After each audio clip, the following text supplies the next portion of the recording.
ভারতের পশ্চিমবঙ্গে সংসদ সদস্য আনোয়ারুল আজিম আনার হত্যাকাণ্ডের ঘটনায় সামনে আসছে একের পর এক চাঞ্চল্যকর তথ্য।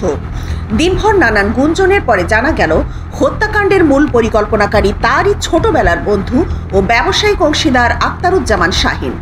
তিনি ঝিনাইদহের বাসিন্দা ও যুক্তরাষ্ট্রের নাগরিক। শাহিনের ভাই ঝিনাইদহের কোটচাঁদপুর পৌর মেয়র। এই হত্যার পরিকল্পনা করে তা বাস্তবায়নের দায়িত্ব দেওয়া হয়েছিল আরেক বন্ধু ও চরমপন্থী নেতা আমানুল্লাহ আমানকে।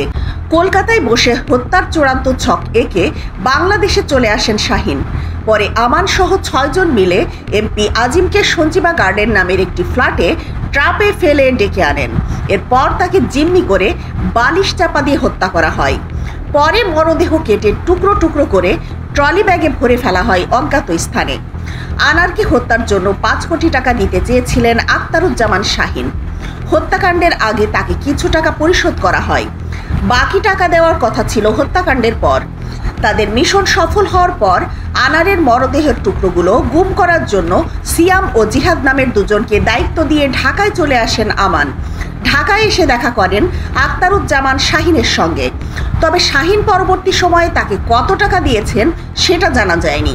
এই হত্যাকাণ্ডে জড়িত সন্দেহে ৩ জনকে আটক করেছে ঢাকা মহানগর গোয়েন্দা পুলিশের ওয়ারি বিভাগ। তারা হলেন এই হত্যাকাণ্ডে সরাসরি অংশ নেওয়া চরমপন্থী দল পূর্ব বাংলা কমিউনিস্ট পার্টির নেতা আমানুল্লাহ আমান, মোস্তাফিজ ও ফয়সাল। তদন্ত সংশ্লিষ্টদের সঙ্গে কথা বলে এসব তথ্য জানা যায়। গোয়েন্দা পুলিশের জিজ্ঞাসাবাদে আমান জানিয়েছে, এমপি আনোয়ারুল আজিম আনারকে হত্যার জন্য ৫ কোটি টাকা দিতে চেয়েছিলেন আখতারুজ্জামান শাহিন। হত্যাকাণ্ডের আগে তাকে কিছু টাকা পরিশোধ করা হয়। বাকি টাকা দেওয়ার কথা ছিল হত্যাকাণ্ডের পর। গোয়েন্দা কর্মকর্তারা জানান, ঢাকা এসে মোহাম্মদপুরের বোনের বাসায় আত্মগোপনে ছিলেন আমান। সেখান থেকেই তাকে আটক করা হয়েছে। গত ৩০ এপ্রিল শাহিন চরমপন্থী নেতা আমান ও বান্ধবী সিলিস্তি রহমানকে নিয়ে কলকাতা যান। সেখানে আগে থেকেই ভাড়া করে রাখা নিউ টাউন এলাকায় সঞ্জীবা গার্ডেনে একটি ডুপ্লেক্স ফ্ল্যাটে ওঠেন তারা। কলকাতায় আরও আগে থেকেই অবস্থান করছিল শাহিনের ২ সহযোগী সিয়াম ও জিহাদ। সেখানে বসে তারা এমপি আনারকে হত্যার পরিকল্পনা করে। হত্যার পুরো দায়িত্ব আমানকে বুঝিয়ে দিয়ে ১০ মে চলে আসেন দেশে শাহিন। পরিকল্পনা অনুযায়ী আমান বাংলাদেশ থেকে আরও ২ ভাড়াটে কিলারকে নিয়ে যায় কলকাতায়। ফয়সাল সাজি ও মোস্তাফিজ নামে ২ ভাড়াটে খুনি ১১ মে কলকাতায় গিয়ে আমানের সঙ্গে যোগ দেন।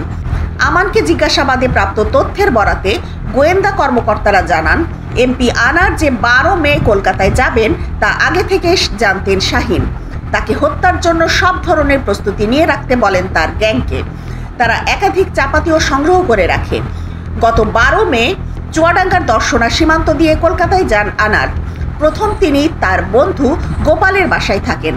পরদিন ১৩ মে কৌশলে এমপি আনারকে নিউ টাউনের সেই ফ্ল্যাটে কৌশলে ডেকে নিয়ে যান হত্যাকারীরা। বিকেলের দিকে এমপি আনার সঞ্জীবা গার্ডেনের সেই ফ্ল্যাটে প্রবেশ করেন।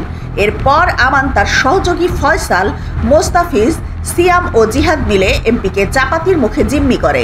এ সময় তারা এমপির কাছে শাহিনের পাওনা টাকা পরিশোধের কথাও বলে।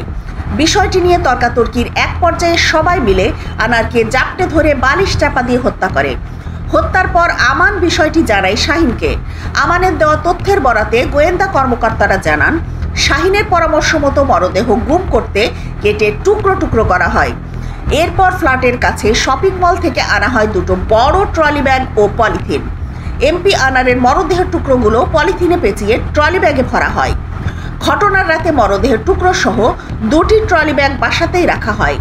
এর মধ্যে তারা বাইরে থেকে ব্লিচিং পাউডার এনে ঘরের রক্তের দাগ পরিষ্কার করেন।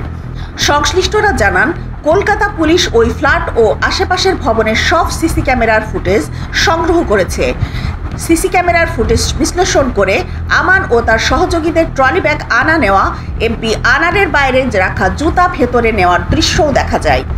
এছাড়া সিলিস্তির রহমান নামে শাহিনের বান্ধবীর বাইরে থেকে পলিথিন ও ব্লিচিং পাউডার নিয়ে আসার দৃশ্য সিসি ক্যামেরার ফুটেজে আছে। প্রাথমিক জিজ্ঞাসাবাদে আমানের স্বীকারোক্তি ও সিসি ক্যামেরার ফুটেজ বিশ্লেষণ করে দেখা যায়, হত্যাকাণ্ডের পরদিন বিকেলে একটি ট্রলি ব্যাগ হাতে নিয়ে বাসা থেকে বের হন আমান। জিজ্ঞাসাবাদে পুলিশকে তিনি জানান, বাসা থেকে বের হয়ে পাশের একটি শপিং মলের সামনে সেই ট্রলি ব্যাগটি সিয়ামের হাতে তুলে দেন।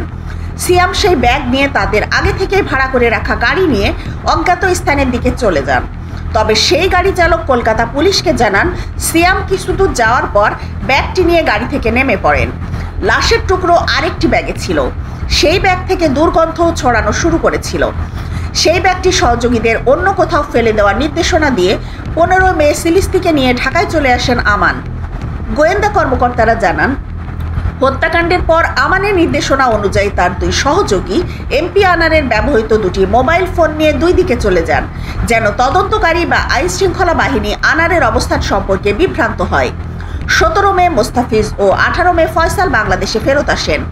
তদন্ত সংশ্লিষ্ট কর্মকর্তারা জানান, হত্যাকাণ্ডের পরিকল্পনা সাজিয়ে দিয়ে 10 মে ঢাকায় চলে আসেন আখতারুজ্জামান শাহিন।